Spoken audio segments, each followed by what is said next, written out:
ప్రైజ్లాడండి. దేవునికి మహిమ కలుగును గాక. చిన్న ప్రార్థన చేసుకుందాం. పరిశుద్ర గొప్ప దేవానికి స్తోత్రం, స్తుతి, మహిమ, ఘనత, ప్రభావం చెల్లించుకుంటున్నాం రాజా. ఈ సమయంలో తండ్రి ప్రభా మత్తయి సువార్త 1వ అధ్యాయంలో ప్రభా నీ వంశావళి గురించి, యేసు క్రీస్తు వంశావళి గురించి రాసినప్పుడు నైనా నలుగురి ప్రత్యేకమైన స్త్రీల గురించి అక్కడ రాయబడిందయ్యా. ఆ స్త్రీల గురించి మేము ధ్యానిస్తుండగా, మరి ముఖ్యంగా ఈ స్త్రీల వారమునైనా తన ఉమెన్స్ డే వీక్లో మేము ఉంటుండగా నైనా మమ్మల్ని, స్త్రీలమైన మమ్మల్ని ప్రత్యేకంగా దీవించి ఆశీర్వదించి బలపరచమని యేసు క్రీస్తు నామంలో ఈ ప్రార్థన వేడుకుంటూ పొందుకుంటున్నాం తండ్రి. ఆమేన్. ప్రైజ్ లార్డ్ అండి. దేవునికి మహిమ కలుగును గాక. మరి ఈరోజు ప్రార్థన చేసిన రీతిగా దేవుడు మనకిస్తున్న వాగ్దానము, అంటే దేవుడు మనతో మాట్లాడుతున్న మాట ఏంటంటే స్త్రీల గురించి అండి. మరి ఎలాంటి స్త్రీల గురించి దేవుడు మాట్లాడుతున్నాడు, అసలు స్త్రీల పట్ల దేవుడి ప్రణాళిక ఎలా ఉంది, అసలు స్త్రీ అంటే దేవుని హృదయంలో ఎలాంటి ఉద్దేశం కలిగింది అనేది దాని గురించి మనం ఈరోజు ధ్యానించబోతున్నాం. అవునండి, lord has a special place in his heart regarding women అని మాత్రం నేను మరి నమ్మకంగా నేను చెప్పగలనండి. మనం ఆది నుండి అంతం వరకు చూసినప్పుడు మరి దేవాది దేవుడు స్త్రీ పట్ల గొప్ప ప్రణాళికలు కలిగి ఉన్నారు. అలా అని చెప్పి పురుషుల పట్ల లేదని కాదు, కానీ మరి నిజం చెప్పాలంటే ఆదాం అవ్వ కాలంలో ఆదాంకి ఒక ఆజ్ఞ ఇచ్చాడండి. ఏంటంటే ఇదిగో అక్కడ పశువులు జంతువులు అన్నిటికీ మరి నువ్వు పేరు పెట్టు అన్నప్పుడు అక్కడ దేవుడే, దేవాది దేవుడే, తండ్రి అయిన దేవుడే పేరు పెట్టడానికి ఆ జ్ఞానం ఇచ్చాడు. అయితే ఏ పేరు పెడుతున్నాడో దేవుడు చూస్తూ వింటూ మరి ఆ పేర్లు ఆ జంతువులకి ఆ పశువులకి అంట అవి కంప్లీట్గా కన్ఫర్మేషన్గా అయిపోయినాయి అంట. అంటే ఆ పేరు అలాగే ఉండడం అనేది జరిగింది. అయితే ఎప్పుడైతే ఆదాము దగ్గరికి అవ్వని దేవుడు తీసుకొచ్చాడో అక్కడ ఒక ప్రత్యేకమైన పేరు పెట్టి ఉన్నాడు. ఏంటంటే అవ్వ అని పేరు పెట్టలేదు డైరెక్ట్, కానీ నారి, నరమును అంటే నరుడిలోకి వెళ్ళి తీయబడింది కాబట్టి నారి అని. అంత మాత్రమే కాదు, నా ఎముకలో ఎముక, నా మాంసంలో మాంసం అని చెప్పేసి కూడా చెప్తా ఉంటానండి. అవునండి, ఇప్పుడు నేను ఆ టాపిక్ గురించి నేను మాట్లాడట్లేదు, కానీ ప్రత్యేకంగా దేవుడు రూపించాడు. అంటే ఆ స్త్రీని రూపించిన విధానము గొప్పది, ఆయన ప్రణాళిక గొప్పది. మరి దేవుడైతే ఆ మొదటి ఆదామునైతే, మొదటి వ్యక్తినైతే తన స్వరూపంలో సృజించాడు. మరి ఒక మట్టితో ఆకారం చేశాడు. మరి ఆ తర్వాత మరి ఆ వ్యక్తి నుండి మరి ఆ అవ్వని తీయడం అనేది జరిగింది. అయితే అక్కడ మరి నేను పేరు గురించి చెప్పబోతున్నాను కదండి. మరి అక్కడ తర్వాత మరి అదే అధ్యాయంలో చూసినప్పుడు మరి ఆదాము అవ్వకి ఏమని పేరు పెట్టాడంటే, మరి ఆ స్త్రీకి ఏమని పేరు పెట్టాడంటే అవ్వ అని పెట్టాడు. అవ్వ అంటే మరి ఈవ్ అని ఇంగ్లీష్లో ఉంటుందండి. మరి ఆ పేరుకి అర్థం ఏంటి అంటే మరి జనములకు తల్లి అని చెప్పేసి, మరి మొత్తం సృష్టికి తల్లిగా, అంటే మరి సృష్టికి తల్లి కాదండి, అంటే సృష్టించినప్పటి వాటికి మరి తల్లిగా మరి తనని దేవుడు పేరు పెట్టడానికి ప్రేరేపించాడు. హల్లెలూయా, దేవునికి మహిమ కలుగును గాక. అంటే స్త్రీ అనేది లేకపోతే నిజమే కదండి. మరి నిన్ననే మరి మనము ఉమెన్స్ అంటే 2 days బ్యాకే మనం ఉమెన్స్ డే చేసుకున్నాం. ప్రతి సంవత్సరం March 8th. మరి నిజంగా అందరిని బట్టి దేవునికి మహిమ కలుగును గాక. మరి ఇంటర్నేషనల్ ఉమెన్స్ డే అని చెప్పేసి అంటారు. మరి ఈరోజు నేను ఏమనాలనుకుంటున్నాను అంటే మత్తయి సువార్తలో మరి ఒక ప్రత్యేకమైన నలుగురు స్త్రీల గురించి నేను చెప్పాలనుకుంటున్నానండి. నిజమే, మత్తయి సువార్త 1వ అధ్యాయం మరి చదివినప్పుడు మరి మొట్టమొదటిగా నేను క్రీస్తులోనికి వచ్చినప్పుడు మరి రక్షణ పొందుకున్నప్పుడు మరి నూతన నిబంధన చదవాలని ప్రేరేపణతో నేను చదివినప్పుడు ఈ మత్తయి సువార్త 1వ అధ్యాయాన్ని కనీసం చదువుతూనే లేదని అర్థం అవ్వాలి కదా, చదివేదాన్ని అసలు ఏం అర్థమయ్యేది కాదు. పేర్లు ఉండేవి, వంశావళి అనేవాళ్ళు, అసలు ఇది ఏంటి ప్రభు అనుకునేదాన్ని, ఏం అర్థమయ్యేది కాదండి. మరి వీళ్ళని కన్నారు, వాళ్ళని కన్నారు, ఆ పేర్లు గుర్తుంచుకోవడానికి నోర్లు కూడా తిరిగేది కాదు. ఎందుకంటే నేను హిందూ నుండి వచ్చాను, ఆ క్రిస్టియన్ నేమ్స్ కూడా నాకు అర్థమయ్యేది కాదు, అసలు ఆ వంశావళి ఏంటో అర్థమయ్యేది కాదు, ఇదంటే ఏంటి అనుకునేదాన్ని. కానీ రాను దినదినము దేవుళ్ళు ఎదుగుతూ ఉంటుండగా, వాక్యం వింటూ ఉంటుండగా, ఆయన వాక్యాన్ని ధ్యానించిన ప్రతిసారి, ప్రతిదినము, ప్రతి సంవత్సరం మరి దేవుడు గొప్ప గొప్ప సత్యాలు నేర్పిస్తూ ఉంటాడండి. మరి ఈ మధ్య కాలంలో నేను మరొక్కసారి, అంటే ఇది ఇప్పుడు ఈ మధ్యలో నేను ప్రేరేపించబడింది కాదు, ఈ గతంలోనే దేవుడు బలపరిచాడు, ధైర్యపరిచాడు, కానీ మరొక్కసారి అంటే ఈ టీవీ ప్రచురణ ద్వారా, మరి టీవీ వాక్యం ద్వారా ఇది చెప్పాలని ప్రేరేపించబడి మరొక్కసారి దీన్ని సిద్ధపడి మేము ముందుకు తీసుకొచ్చారంటే ఏంటంటే మరి స్త్రీల గురించి రాయబడిన ఆ పేర్ల గురించి రాయబడారు. ఆ పేర్లు ఎవరు అనేది చూద్దాం కాసేపు. అబ్రహాము చూడండి, 2వ అధ్యాయం మరి 2వ వచనం చదువుతున్నాండి. 1వ అధ్యాయం 1వ వచనం నుండి అబ్రహాము కుమారుడగు దావీదు కుమారుడైన యేసు క్రీస్తు యొక్క వంశావళి. ఎవరండి? అబ్రహాము కుమారుడైన దావీదు. మరి అబ్రహాముకు దావీదుకు మధ్యలో తరాలు ఎన్ని ఉన్నాయి తెలుసండి? 14 అని చెప్తారండి. హల్లెలూయా, దేవునికి మహిమ కలుగును గాక. అయితే ఈ వంశావళిలో ఎవరున్నారు, ఎవరొచ్చారని చూస్తే అబ్రహాం ఇస్సాకును కనెను, ఇస్సాకు యాకోబును కనెను, యాకోబు యూదాను కనెను, మరి అతని అన్నదమ్ములను కనెను, యూదా తామరయందు మరి పెరెస్సును కనెను. అలా చదువుకుంటూ పోతే మరి ఎఫ్రోము అలా ఆరామును కనెను, ఆరాము అమీయులను అబేను కనెను, అమినాదాబు నయస్పోకును కనెను, నయన్సోపు సల్మాను కనెను, సల్మాను రాహాబును మరి రాహాబునందు బోయాజును కనెను, మరి బోయాజు రూతునందు మరి ఉదయమును కనెను. మరి ఉదయమును అనే వ్యక్తి మరి ఆ రీతిగా చూస్తే మళ్ళా ఉరియా భార్యగా ఉండిన మరి ఆమె యందు, అంటే ఇక్కడ పేరు రాయబడలేదండి, దావీదు సొలొమోనును కనెను. చూడండి, నేను నిజంగా చెప్తాను, నాకు ఒక్కొక్కసారి ఆ పేర్లు నోర్లు కూడా తిరగదండి తెలుగులో చదువుతుంటే. తెలుగనే కాదు, నాకు అసలు చదవడానికి రాదు, ఒక్కొక్కసారి ప్రొనౌన్సియేషన్ కూడా నా నాలుకకి సరిపోదు. ఆయనను దేవుడు ఈ రీతిగా వాడుకుంటున్నాడు, అందుని బట్టి దేవునికి మహిమ కలుగును గాక. సరే, ఏదేమైనా ఇప్పుడు ఏం చెప్పాలనుకుంటున్నాను, తామారండి మొదటి పేరు అండి, మొదటి స్త్రీ పేరు ఇక్కడ తామారని ఉంది, రాహాబ్ అని ఉంది. తర్వాత రూత్ అంట. 6వ వచనం చూస్తే ఆమె యందు అని చెప్పేసి అక్కడ పేరు రాయబడలేదు, కానీ ఎవరి ద్వారా మరి దావీదు మరి అక్కడ సొలొమోను కనెను అని చూస్తే మరి బెత్షెబా అని మనకు తెలుసు. ఈ నలుగురి గురించి నేను ఆలోచన చేశాను, ఏంటి ప్రభా నువ్వు నిజంగా ఎంత గొప్ప దేవుడవు. ఈ నలుగురు ఎవరు అని చూస్తే ఇదిగో రాహాబు గురించి మనకి తెలుసు, తామర గురించి తెలుసు. వీరు ప్రత్యేకమైన వారా అంటే మరి వారి జీవితంలో చూస్తే రాహాబ్ అయితే మనకు తెలుసండి, ఆమె యొక్క పాపపు స్త్రీగా ఉంది. మరి బెత్షెబా జీవితం చూస్తే అందరూ బెత్షెబా ద్వారా దావీదు తప్పు చేశాడు, పాపం చేసి ఉన్నాడు అని చెప్పేసి బెత్షెబాని అసలు ఎవరు కౌంట్ కూడా చేయరండి, లెక్కనే చేయరండి. నిజం చెప్పాలంటే తామర గురించి ఆలోచిస్తే తామర ఎవరండి అంటే యూదా యొక్క మరి కోడలై ఉంది. మరి తన ద్వారా ఇద్దరు కుమారుని కన్నప్పుడు ఆ వంశాల నుండి వచ్చిన వాడే యేసు ప్రభు అండి. నేనేమనుకున్నానంటే ఇక్కడ ఆలోచన చేసినప్పుడు అబ్రహాం ఇస్సాకును కనెను, ఇస్సాకు యాకోబును కనెను, యాకోబు ఎవరిని కనెను, యూదాను కనెను. ఇక్కడ చూస్తే అబ్రహాముకి శ్రేష్టమైన భార్య మరి సారమ్మ అండి. సారమ్మ పేరు ఇక్కడ రాయబడలేదు. మళ్ళీ తర్వాత ఇస్సాకు శ్రేష్టమైన భార్య రిబ్కా అండి. మరి రిబ్కా పేరు ఇక్కడ రాయబడలేదు. మరి తర్వాత యాకోబు భార్య రేచెల్ పేరు కూడా రాయబడలేదు. కానీ మరి ఇక్కడ యూదా ఎవరి ద్వారా మరి కుమారుని కనిందో ఆమె పేరు రాయబడింది. ఆ తర్వాత ఇక్కడ మరలా చూస్తే మరి ఇక్కడ బోయాజు ఎవరి ద్వారా కనబడ్డాడు అని చెప్పేసి రాయబడుతున్నాడు. తర్వాత రూతునందు, మరి రూత్ ఎవరండి, మరి బోయాజుకి భార్యగా ఉంది. అంత మాత్రమే కాదు, మరి ఆ తర్వాత మరి దాది అమ్మగా యేసుప్రభు వారికి దావీదుకు ఉందండి. అవును, ఆ తర్వాత చూస్తే మరి దావీదుకు భార్యగా మరి ఎవరు వచ్చారంటే బెత్షెబా వచ్చింది. ఈ నలుగురు పేర్లు ఇక్కడ రాయడం వెనకాల ఉన్న అర్థం ఏంటి, మర్మం ఏంటి అని నేను ఆలోచన చేసినప్పుడు వీరంతా తృణీకరించబడిన వాళ్ళండి. హల్లెలూయా, దేవునికి మహిమ కలుగును గాక. అవునండి, ఈ ఉమెన్స్ డే వీక్లో నేను స్త్రీలను బలపరచడానికే నేను ఈ మాటను ఎంచుకున్నాను. స్త్రీలను బలపరచడానికే ఈ వాగ్దానాన్ని నేను మరి ఈ వచనాన్ని నేను ఈరోజు ఏర్పాటు చేసుకున్నాను. ఎందుకంటే మన జీవితంలో మనం కూడా ఎక్కడి నుండి వచ్చిన వాళ్ళమో, ఏ రీతిగా వచ్చిన వాళ్ళమో, మన బ్యాక్గ్రౌండ్ ఏంటిదో, మన గత జీవితం ఏంటో, ఎలాంటి భయంకరమైన పరిస్థితుల గుండా వచ్చామో మనకు తెలియదు. చూడండి, అవ్వ అయితే పాపం చేసిందని చెప్పేసి అవ్వ ద్వారా మరి పాపం జరిగింది కాబట్టి ఆ స్త్రీ జాతిని మరి తక్కువ జాతిగా చూడడం అనేది ఈ లోకానికి అలవాటు అయిపోయింది. నిజం చెప్పాలంటే దేవుడు అలా చూడట్లేదు, దేవుని దృష్టి అలా కాదు. ఎందుకంటే దేవుడు స్త్రీని పురుషునిగానే చేస్తున్నాడంట. దేవుడు తన ఆత్మతో దేవుడు ఏం చేశాడంటే స్త్రీని పురుషుని మరి ఇద్దరిని చేసినట్టు కూడా మరి సేమ్ రూపం వాళ్ళకి ఇచ్చినట్టుగా, సేమ్ అభిషేకాన్ని వాళ్ళకి ఇచ్చినట్టుగా మరి బైబుల్ చెప్తుంది. అంత మాత్రమే కాదు, అవును అక్కడ అవ్వ ద్వారా తప్పు జరిగింది, పాపం చేసింది. దేవుడు తినకూడదనే పండు తిన్నప్పుడు మరి దేవుడు ఆమెను ఏమంటున్నాడంటే ఎందుకు ఇలా చేసావమ్మా అన్నప్పుడు నిజం చెప్పాలంటే అయ్యా నేను మోసపోయానని తప్పును ఒప్పుకుంటున్నాను. అక్కడ ఆదాం చూస్తే తప్పును ఒప్పుకోలేదు. మరి ఈ విషయాన్ని మళ్ళీ జ్ఞాపకం చేస్తున్నాను. అక్కడ ఆదాం ఏం చేశాడు తెలుసా అండి, క్లియర్గా చెప్తున్నాను, జాగ్రత్తగా వినండి. అంటే ఇక్కడ నేను పురుషునికి వ్యతిరేకం నేను కాదు, కానీ సత్యం అండి.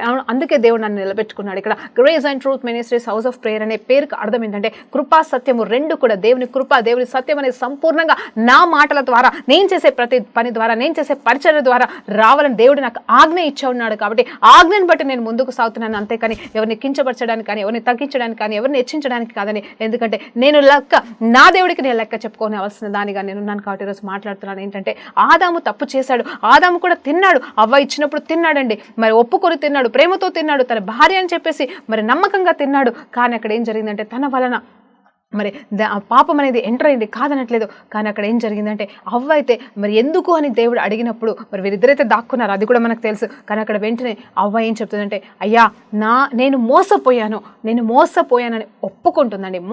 ఒప్పుకుంటుంది, తగ్గించుకుంటుంది. అవును నేను మోసపోయాను, నాకు తెలియకుండా ఇది జరిగిపోయింది అని ఒప్పుకుంటుంది. కానీ ఆదాం మాత్రం తన భార్య మీద నిందేస్తున్నాడు. తన భార్య మీద నిందేసి ఆమె వల్లనే నేను ఆమె వల్లనే తిన్నాను, నాదంటూ ఏ తప్పు లేదని చెప్పేసి అక్కడ మరి మాట్లాడుతున్నట్టుగా జరిగింది. అందుకనేమో అక్కడ ఆ 1వ అధ్యాయం 3వ అధ్యాయంలో చూసినప్పుడు అక్కడ క్లియర్గా రాయబడుతున్న మాట ఏంటంటే ఇదిగో ఆదామా నీ వలన నీ వలన హల్లెలూయా దేవునికి మహిమ కలుగును.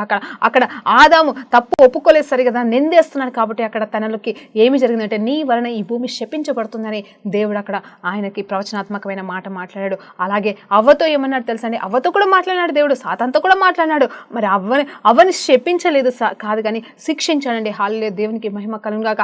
ఎలా రీతిగా శిక్షించాడంటే ఇదిగో నీ గర్భం నుండి, హల్లెలూయా నీ గర్భం నుండి వచ్చే సంతానానికి, అలాగే ఆ సాతాను అంటే ఆ సర్పం యొక్క సంతానానికి మధ్యలో వైరం ఉంటుంది అని చెప్పేసి మరి కొన్ని శిక్షాపూర్వకమైన మాటలు ఇచ్చిన ఉన్నాడు. అంత మాత్రమే కాదు, తర్వాత దీవెన కూడా అక్కడ ఇచ్చాడు. ఎందుకంటే ఆమె తప్పు ఒప్పుకుంది కాబట్టి ఏంటంటే ఆ అవ్వ నుండి రావాల్సిన వాడే యేసు ప్రభు అని చెప్పేసి ఇదిగో మరి అక్కడ 3వ వచనాన్ని మనం తీసి చదివితే ఎంత ఆశ్చర్యకరమైన మాట ఉంటుందంటే మరి నేను కూడా ఆశ్చర్యపోతానండి. మరి నేను అనుకోలేదు, ఇది చెప్పాలని అనుకోలేదు, కానీ దేవుడు మాట్లాడుతున్నాడు కాబట్టి ఇదిగో 15వ వచనం చూసినప్పుడు మరియు నీకును స్త్రీకి నీ సంతానమునకును మరి తన సంతానమునకు వైరము కలుగ చేసేదను, మరి తల మీద కొట్టును అనంట. చూడండి అక్కడ స్త్రీకి ఆ సాతానికి అంటే పాముకి మధ్యలో వైరం అనేది ఉంటుంది. అక్కడ ఏంటంటే ఆ స్త్రీ సంతానం అంట ఆ పాముని మరి తలతో మరి ఎక్కడ తొక్కుతాడు అని చెప్పేసి మాట్లాడుతున్నాడు. అది ఎవరు అంటే మరి ఎవరు అనేది చూస్తే కాలుతో తొక్కేది ఎవరంటే యేసు ప్రభు వారే. సాతాన్ని తన కాలుతో చితక కొట్టడం అనే మాటని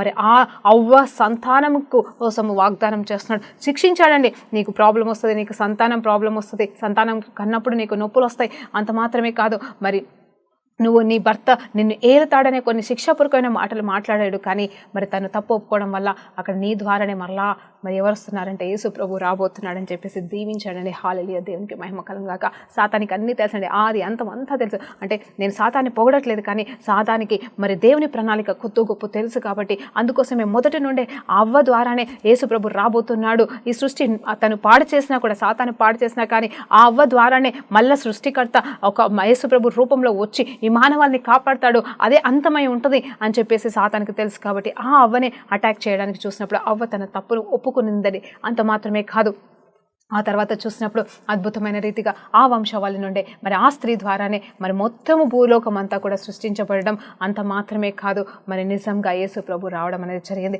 అయితే మధ్యలో ఎన్నో జరిగాయి. మరి ఆ వంశావళిల విషయంలో ప్రాబ్లమ్స్ వచ్చాయి, అటు ఇటు జరిగిపోయింది. కానీ ఏదేమి జరిగినను మరి ఇక్కడ చూస్తే అబ్రహాము సంతానము, మరి అబ్రహాము సంతానముగా మరి దేవాది దేవుడు పిలువబడుతున్నాడు, మరి ఇస్సాకు సంతానంగా పిలువబడుతున్నాడు. మనం అబ్రహాం సంతానం అని పిలువబడుతున్నామండి. మరి దేవునికి మహిమ కలుగును గాక. ఇక్కడ నేనేం చెప్పాలనుకుంటున్నా అంటే ఇక్కడ చూడండి, తామారు జీవితం భయంకరమైన జీవితం. కానీ ఆమె జీవితం ఎలాంటిదంటే భర్త చనిపోయి విడిచిపెట్టబడి, కావాలంటే grace and truth ministries house of ప్రేయర్లో యూట్యూబ్లో మీరు వెతికినప్పుడు, అలాగే గాస్పెల్ టీవీలో కూడా మీరు చూసినప్పుడు అక్కడ ఏముంటుందంటే మరి తామారు గురించిన ఒక మెసేజ్ ఉంటుందండి. ఆ మెసేజ్ మీరు క్లుప్తంగా పూర్తిగా ఆదికాండము 38వ అధ్యాయం అంతా కూడా తామారు కోసం రాయబడిందండి. హల్లెలూయా. ఆమె విడవబడింది, మరి ఒక విధవరాలుగా ఉంది. అంత మాత్రమే కాదు, అసలు ఎవరి ద్వారా మరి ఎవరి ద్వారా దీవెన పొందుకోలేక, న్యాయం పొందుకోలేక మరి అలా మరి ధృవీకరించబడిన పరిస్థితిలో ఉన్నప్పుడు తను తీసుకున్న ఒక గొప్ప అడుగు, మరి ఒక వ్యభిచారపు స్త్రీగా అడుగేసి మరి తన మామయ్య ద్వారా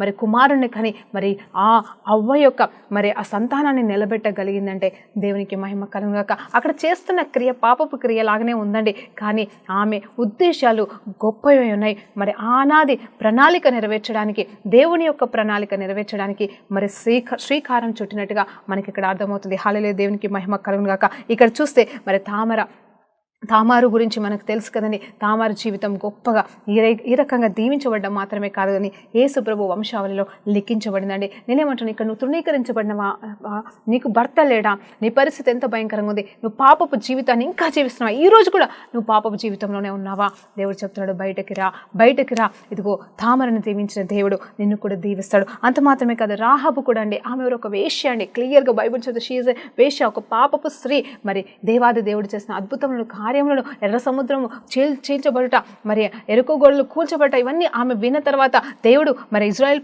పట్ల ఎంత గొప్ప కార్యాలు చేస్తున్నాడు అనేవన్నీ విని మరి వారికి భయపడి వారికి సపోర్ట్ చేసినప్పుడు దేవుడు ఏం చేశాడంటే తన రక్త సంబంధికుల్ని కాపాడినప్పుడు మరి ఆమె రక్షణ పొందుకుంది. అంత మాత్రమే కాదు, దేవుని వంశావళిలో చేరిందని. ఒక అన్యురాలండి, ఒక వేశ్య ఉన్నది ఈమె, ఒక ఎరుకో మరి ఎరికో మరి గోడకి సంబంధించిన వాడిని, అంటే ఎరికో గోడ పైన మరి ఇల్లు కట్టుకొని వ్యభిచారం చేస్తున్న ఈ స్త్రీ మరి ఆ ఎరికో గోడలు కూల్చబడడానికి కారకురాలైంది, దీవెనకరమైన పాత్రగా మార్చబడింది ఈ మొక్క స్త్రీ అండి. హల్లెలూయా, దేవునికి మహిమ కలుగును గాక.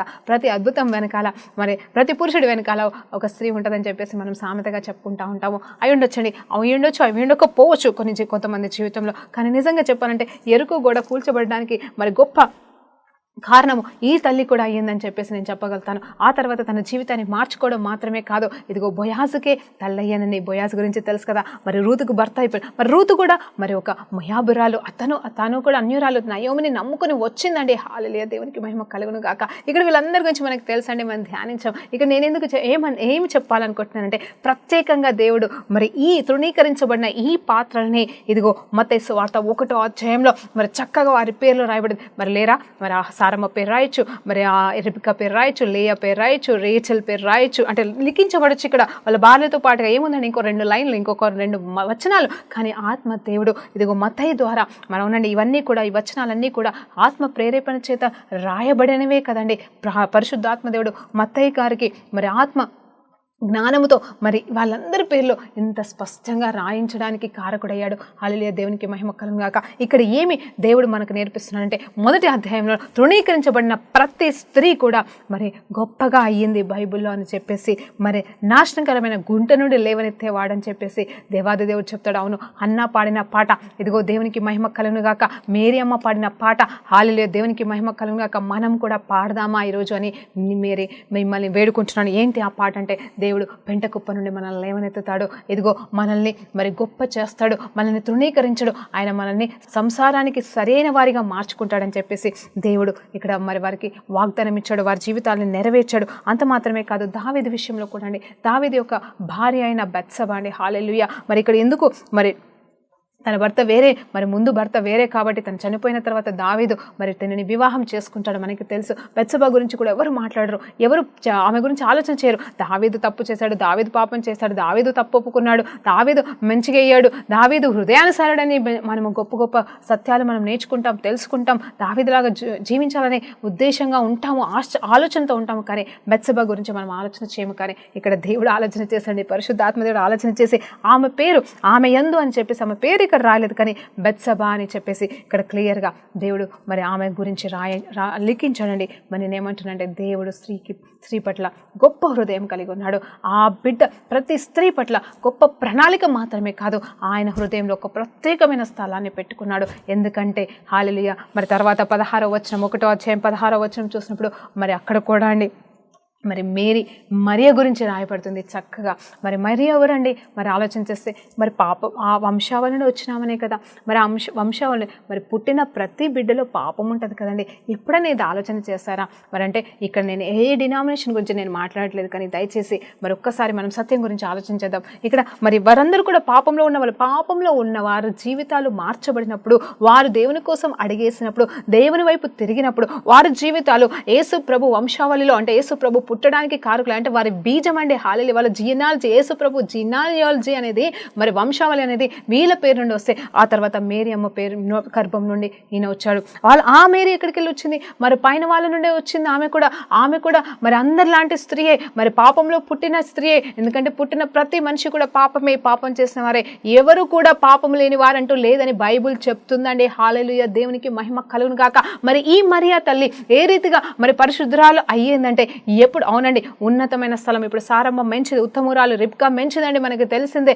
ఆ తర్వాత రూతమ్మ కూడా ఉత్తమురాలు, నయోమి కూడా మంచిదే. అలా మనం దెబోరా గురించి మాట్లాడచ్చు. స్త్రీలో మంచి వాళ్ళు ఉన్నారు, మనకి తెలుసు, వారి గురించి మనం నేర్చుకుంటాం, వాళ్ళ నుండి మనం ధ్యానిస్తాం, వారిలాగా జీవించాలని మనం ప్రయాసపడతాం. హల్లెలూయా, దేవునికి మహిమ కలుగును గాక. నూతన నిబంధనలు కూడా స్త్రీలు ఉన్నారండి, వారి గురించి మనకు తెలుసు, వారి నుండి కూడా మనం నేర్చుకుంటూ ఉంటాం. కానీ ఇక్కడ తృణీకరించబడిన వారిని కూడా దేవుడు మార్చిన దేవుడు. ఇక్కడ మేరీ విషయంలో కూడా ఆమెలో పాపం లేదు, ఆమె ఉత్తమురాలు, ఆమె ధన్యురాలు. ఆ కాలంలో మరి నిజంగా మరి దేవుడు ప్రత్యేకంగా ఎన్నుకున్న ఒక స్త్రీగా ఉందని మాత్రం నిజమండి. హల్లెలూయా, దేవునికి మహిమ కలుగును గాక. అబ్రహాం ఎవరండి? పాపములో ఉన్నవాడే, అతన్ని ఎన్నుకున్న దేవుడు. మరి అలాగే విగ్రహారాధన చేస్తున్న అతన్ని ఎన్నుకొని పవిత్రపరిచి అతని ద్వారా మనమందరం రావాలని మరి దేవుడు ప్రణాళిక, దేవుడు ఉద్దేశించినప్పుడు, దేవుడు ఆత్మకార్యాలు చేసినప్పుడు ప్రతిదీ కూడా పరిశుద్ధపరచబడుతుంది. మన శరీరాలు మాత్రమే కాదు, మన ప్రాణాత్మ దేహంలో మాత్రమే కాదు, మనమే పవిత్రపరచబడతాం. హల్లెలూయా. అయితే ఇక్కడ ఎప్పుడైతే పరిశుద్ధాత్మ దేవుడు మేరీని కమ్ముకుంటాడో ఈ దయనొందిన ఈ పాత్ర ద్వారా, హల్లెలూయా, దేవునికి మహిమ కలుగును గాక, వీరందరూ పాపపు జీవితం నుండి మార్చుకున్న తర్వాత దయనొందిన పాత్రలుగా మారిన ఈ స్త్రీల జీవితం ఈ పరిశుద్ధాత్మ ద్వారా మరి ఈ పుస్తకంలో లిఖించబడినప్పుడు ఆ రీతిగానే ఈ మరియ జీవితము అయితే పాపరోత జీవితంలో లేదు, కానీ నమ్మకమైన విధేయత చూపించే బిడ్డగా ఉన్న ఆ స్త్రీని దేవుడు మరి కనుగొని ఎన్నుకొని ప్రత్యేకపరుచుకున్నప్పుడు ఆ బిడ్డని మరి పరిశుద్ధాత్మ దేవుడు ఆవరించినప్పుడు ఆ పరిశుద్ధాత్మ ద్వారా ఈ స్త్రీ మరి పుట్టిన పాపం నుండి కడగబడిందండి. హల్లెలూయా. అందుకే ఒక వాక్యం చెప్తుంది కదండి, అవును మనం యేసు రక్తము ద్వారానే కడగబడతాం. యేసు రక్తం లేకుండా మనం నీతిమంతులుగా మనం తీర్చబడం, ఎందుకంటే ఆయన రక్తము ద్వారా మనము కొనబడ్డామనండి. ఆయన మన క్రియలంటూ ఏమీ లేదు, మనదంటూ ఏమీ లేదు, కానీ ఆయన ద్వారానే మనము కొనబడ్డాము. ఆయన చిందించిన రక్తము, ఆయన చెల్లించిన విధానాన్ని బట్టే మనము రక్షణలోకి వచ్చాము. మనం సొంతము అయితే కానే కాదని మరి దేవాది దేవుడు చెప్తున్నాడు. ఆ రీతిగానే ఇక్కడ మేరీ కూడా, ఆమెలో కూడా మంచితనం ఉండొచ్చు. దేవుడు ఏర్పాటు చేసుకున్న ప్రణాళిక తన మీద ఉంది కాబట్టి ఎప్పుడైతే పరిశుద్ధాత్మ దేవుడు దిగొచ్చాడో అప్పుడు ఆ బిడ్డ పవిత్రాలయ్యింది. ఆ బిడ్డ గర్భ పవిత్రతలోకి వచ్చేసింది. అంటే అందరి మీద ఆవరించవచ్చు దేవుడు, కానీ దేవుడు ఆ స్త్రీని ప్రత్యేకంగా ఎన్నుకున్నాడు. ఆ రకంగా ఆమె మరి పుట్టుకతో పాపి అయిన మరియ కూడా మరి పరిశుద్ధాత్మ ద్వారా పవిత్రాలయ్యిందని. హల్లెలూయా, దేవునికి మహిమ కలుగుగాక. ఇప్పుడు మనం కూడా పుట్టుకతో పాపపు జీవితం చేస్తున్నారు.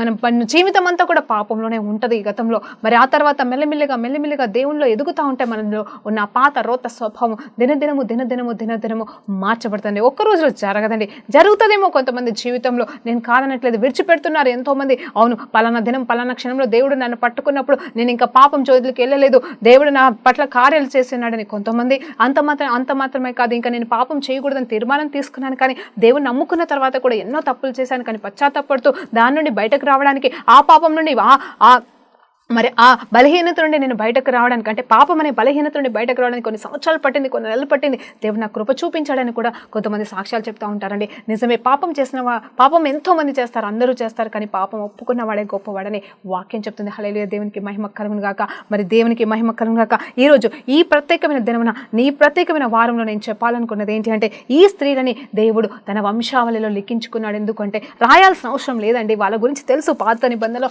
వారి గురించి క్లియర్గా ఒక్కొక్కరి గురించి, అసలు రూతమ్మ గురించి ఒక పుస్తకం రాయబడింది. ఎరుకో గోడ అనగానే మనము 7 సార్లు తిరగడం గుర్తొస్తుంది, కానీ అసలు మనకి రాహబు గుర్తు రావాలండి. హల్లెలూయా, దేవునికి మహిమ కలుగును గాక. ఆమె సహాయం చేయకపోతే వాళ్ళ పరిస్థితి ఎలా ఉండేదో దేవునికి మహిమ కలుగు గాక. మరి రూతమ్మ విషయంలో కూడా చూస్తే ఆమె మోయాబిల్ దేశంలో ఉండిపోతే అయిపోయింది, కానీ నయముని వెంబడించింది. మరి ఆమె గొప్ప ధన్యురాలైంది. హల్లెలూయా, దేవునికి మహిమ కలుగును గాక. బెత్సెబా కూడా అంతే అండి. బెత్సెబా కూడా లోబడాల్సిన అవసరం లేదు, దావీదుకి లోబడాల్సిన అవసరం లేదు. నా భర్తను చంపావు, నీ దగ్గరికి రాను, నీ భార్య నేను కావాల్సిన అవసరం లేదనొచ్చు, కానీ తను భయపడో లేకపోతే దేవుని ప్రణాళిక చొప్పునో మరి తను దావీదుకి మహారాణిగా నిలబడింది, కానీ నిజమైన సింహాసనం మీద తను కూర్చోలేదండి. ఎందుకంటే దాని గురించి కూడా మనకి తెలుసు, ఆ అధ్యాయాలు కూడా మనం ధ్యానించవచ్చు, ఆ సత్యాలు గురించి మనకు తెలుసు అండి. అది కూడా మీరు కావాలనుకుంటే బెత్సెబా గురించి నేను చెప్పి ఉన్నానండి. ప్రత్యేకమైన message grace and truth ministry house of ప్రేయర్లో మీరు బెత్సెబా అని కానీ లేకపోతే ఇదిగో తామర్ అని కొట్టినప్పుడు మీరు ఖచ్చితంగా శ్రేష్టమైన వారి గురించిన సత్యాలు మరి నేను చెప్పడం అనేది జరిగింది. లేకపోతే మీరు తీసుకొని చదవండి, ధ్యానించండి, బైబిల్లో ఉందండి. మొదటి సామ్యుయేలు గ్రంథం అంతా చదివినప్పుడు దావీదు గురించి మరి లెక్కించబడిన అధ్యాయాలలో మరి అక్కడ బెత్సెబా గురించి కూడా కొన్ని విషయాలు రాయబడుతుంది. మరి రాజు గ్రంథంలో, మరి దినవృత్తాంత గ్రంథంలో బెత్సెబా చేసిన గొప్ప కార్యం గురించి రాయబడుతుంది. మరి ఈ బిడ్డకి కన్న కుమారుడు అంటే సొలొమోను అండి. మరి దేవుని మందిరాన్ని కట్టడానికి కారకుడయ్యాడు ఈ తల్లి నుండి పుట్టిన మరి ఈ కుమారుడు. హల్లెలూయా, దేవునికి మహిమ కలుగును గాక.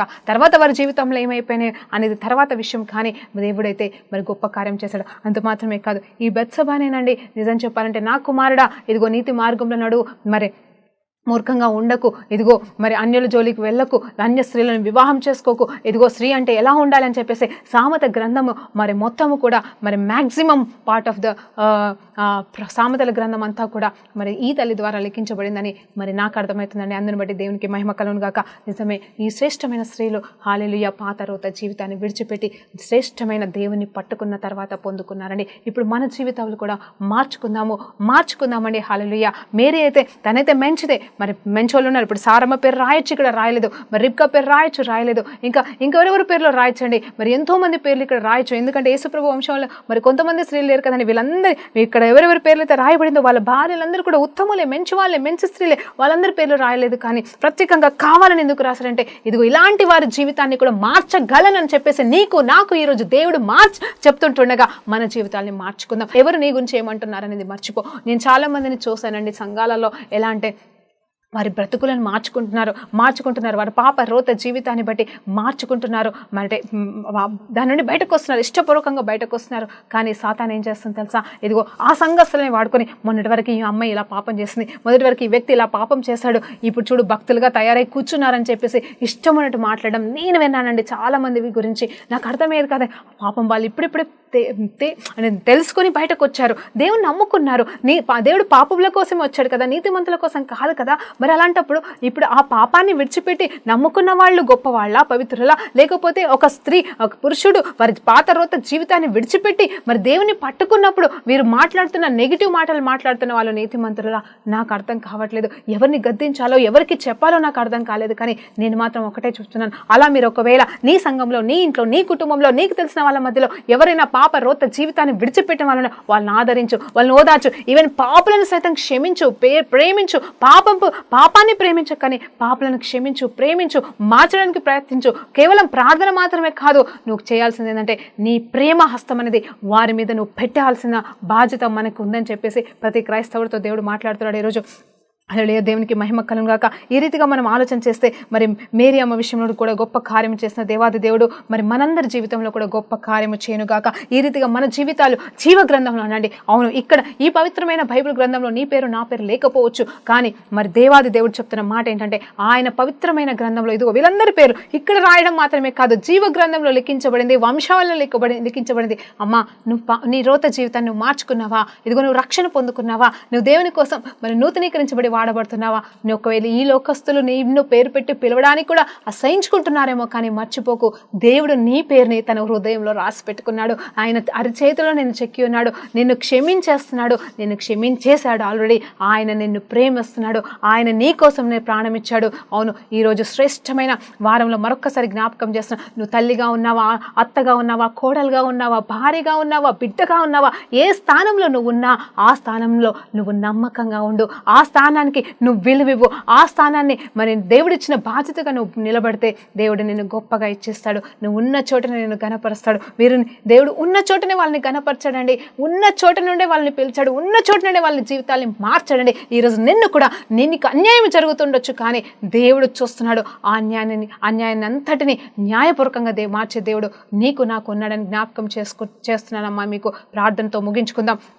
పరిశుద్ధుడా గొప్ప దేవానికి స్తోత్రం, స్తుతి, మహిమ, ఘనత, ప్రభావం చెల్లించుకుంటున్నాం నాయన. ప్రత్యేకమైన స్త్రీల గురించి మేము ఈరోజు ధ్యానించుంటుండగా నాయన ప్రతి స్త్రీని మీరు బలపరచండి అయ్యా. అలాగే పురుషులతో కూడా మీరు మాట్లాడండి అయ్యా. ఏ స్త్రీని అవమానకరంగా చూడకుండా ప్రభావాలు బలపరచుటకు, ధైర్యపరచుటకు నాయన తండ్రి ఇదిగో వారిని ప్రభా నా తండ్రి మార్చుటకు కూడా మీరు వాడుకోమని వేడుకుంటూ యేసుక్రీస్తు నామంలో ప్రభా మా జీవితాలని, మా స్త్రీ జాతిని మీకు సమర్పిస్తుండగా మీరే మహిమ పొందుకోమని యేసుక్రీస్తు నామంలో ఈ ప్రార్థన వేడుకుంటూ పొందుకుంటున్నాం తండ్రి.